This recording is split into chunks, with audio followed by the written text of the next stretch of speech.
Hello YouTube, this is Morgan Airspeed Prime here with my next Transformers comic review. This one is going to be for Transformers Robots in Disguise issue 29, last Transformers comic of May. So yeah, we'll quickly be into comics for June and the next issues, but yeah, Robots in Disguise.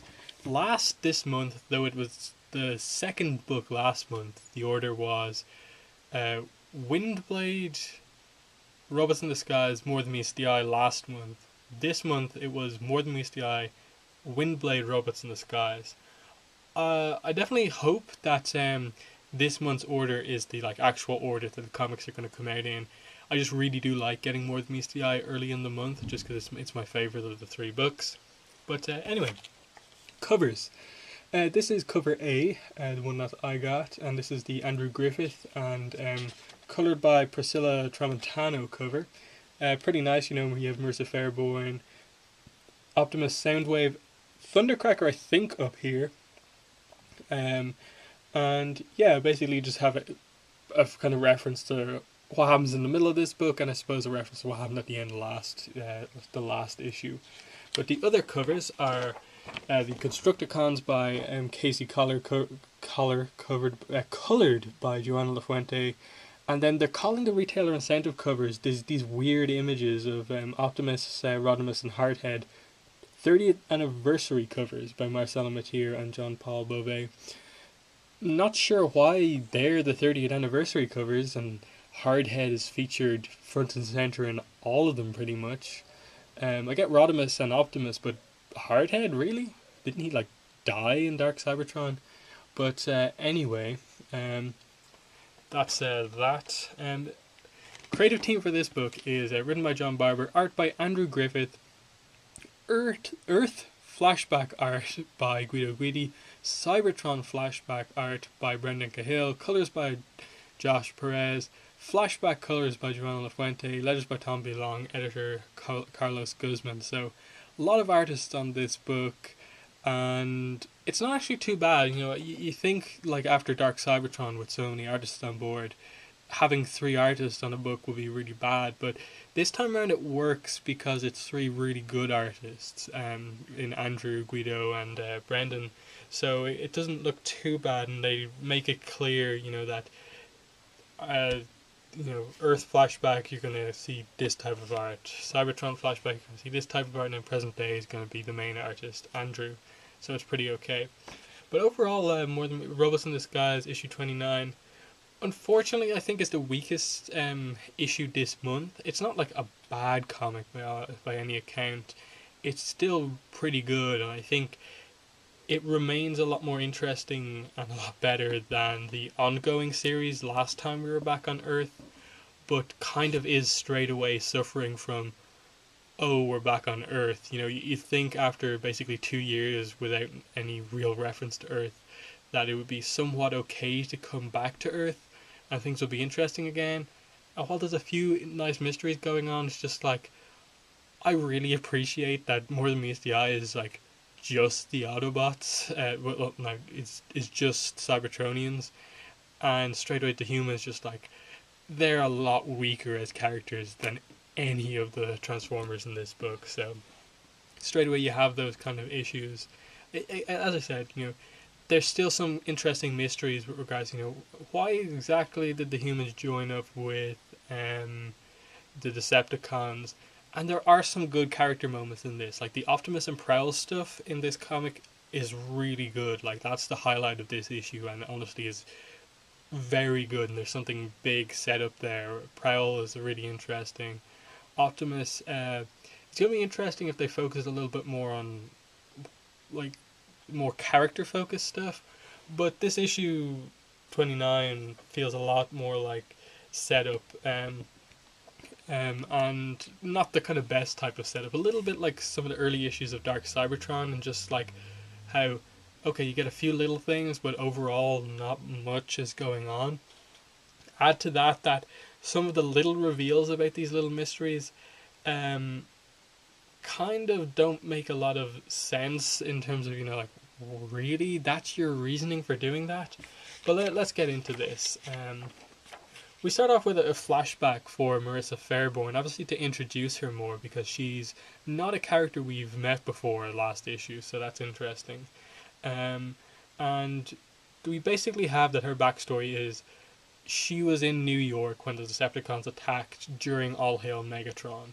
So she was one of the humans on the ground when basically Devastator attacked and the whole Decepticon invasion. And, you know, she watched people be killed, and she just barely made it out alive. She saw Megatron basically leading the attack with the other Decepticons, and what I think is actually a really interesting thing for her character, though it's probably the only real interesting thing for her character in the issue. You go from the panel at the bottom of this page of the flashback, you know, her saying that the human race survived, and then the top of the page, this will never happen again, and just the kind of character growth that she basically joined the army because of what happened to her in New York and never wanted to feel weak around Transformers again. That's interesting. Unfortunately, nearly every single line from her in the rest of the comic doesn't make a lot of kind of logical sense, though we haven't heard the full story. Like, we in flashback we get the agreement, I suppose, of Decepticons and humans making their alliance, which was the big shock reveal at the end of last issue. Unfortunately, it makes very little sense because the idea is that the Decepticons proposed the idea of joining up as a team and stuff like that, I think, and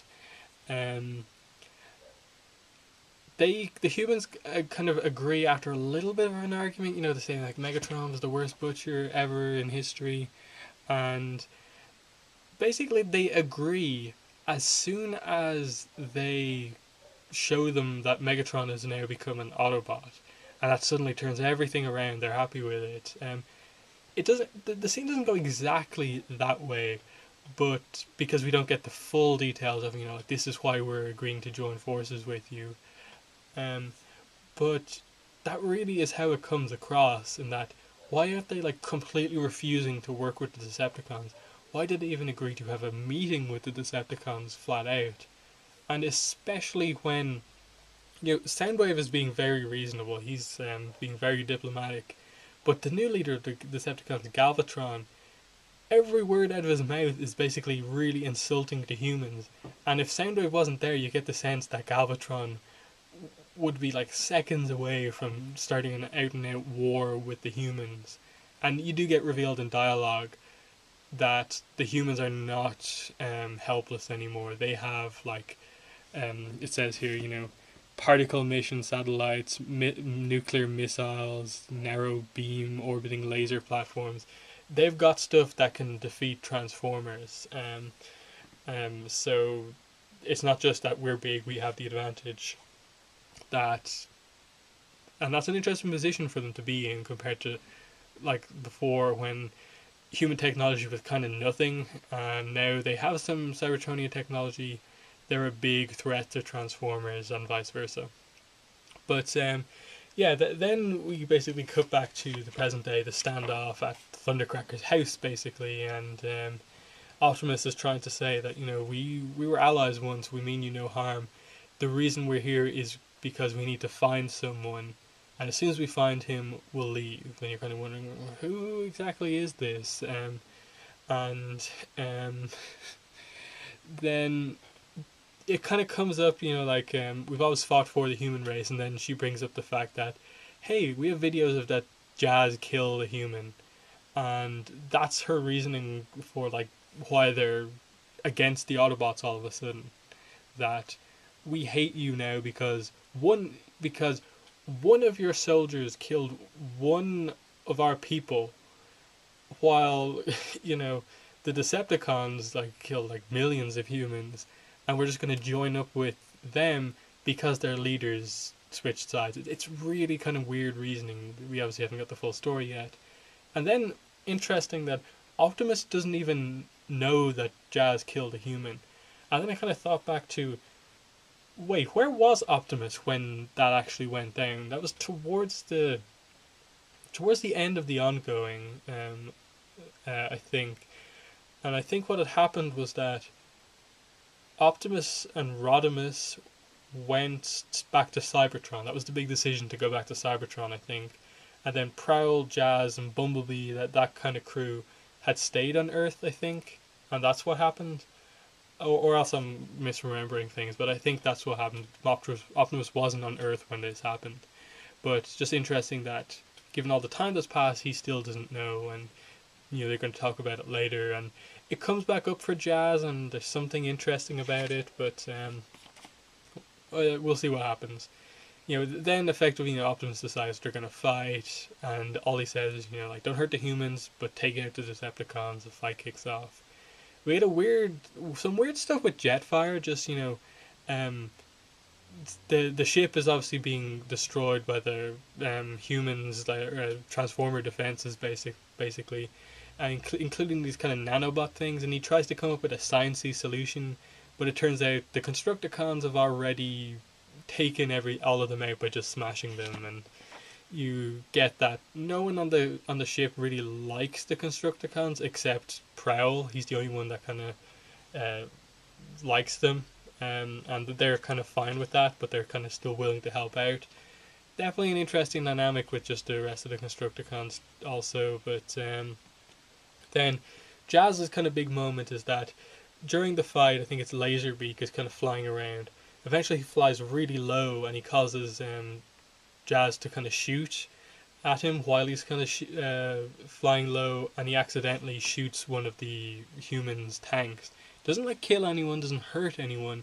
He just one of his shots hits the kind of armor of the tank, and he kind of freaks out that I almost did it again, and this causes him to nearly get killed by Blitzwing. And then the retreat happens, and Optimus understands why Jazz hesitated given what happened. But yeah, from there you have flashback. This is probably the most interesting part of the book. You get a flashback to basically Prowl's reaction to Megatron not being sentenced to death at the end of the trial.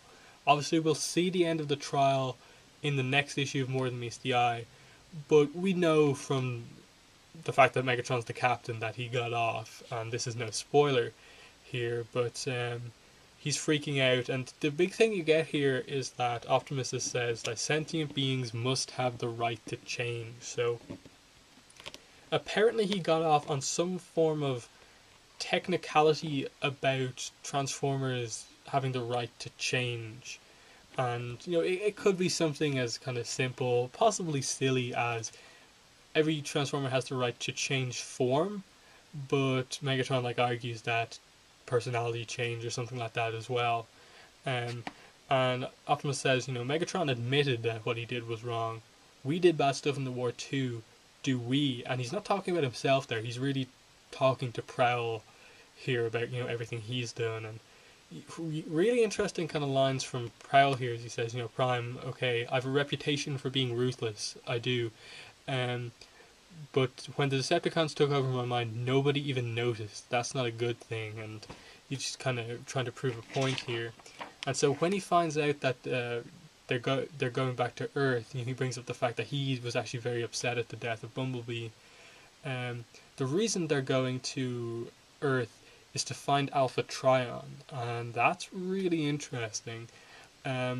Obviously, he's missing and stuff like that. He was with Metroplex, but didn't return with Metroplex, so they're all wondering where he is. And Alpha Trion's an old friend of Optimus, as we know from the Spotlight Orion packs and stuff like that. But still want to get more details on what exactly Alpha Trion's up to, and that could be one of the most fascinating things. And another reason why Optimus wants to return to Earth is just that Earth is the one planet that didn't get ruined by the war, the Transformers war. When they came there, they caused problems, yes, but they didn't kind of lead to the whole death of the human race. The humans fought back, the humans changed some of the Transformers, and even Prowl notes that, that's Earth is the one place that kind of changed Prowl a bit, because he kind of became an active part of the police force and actually enjoyed kind of teaming up with some of the people there and did change. As you can see, I think in police action you can see, and he wants to go and he's happy about that. And so then he recruits the Constructicons and stuff like that. And you kind of get a hint that he has some form of like plan for them, which comes to a head towards the end of the book. And effectively, the last like 5, 6, maybe 7 pages are just Autobots basically flee into this town that only has one road out of it. The Decepticons follow.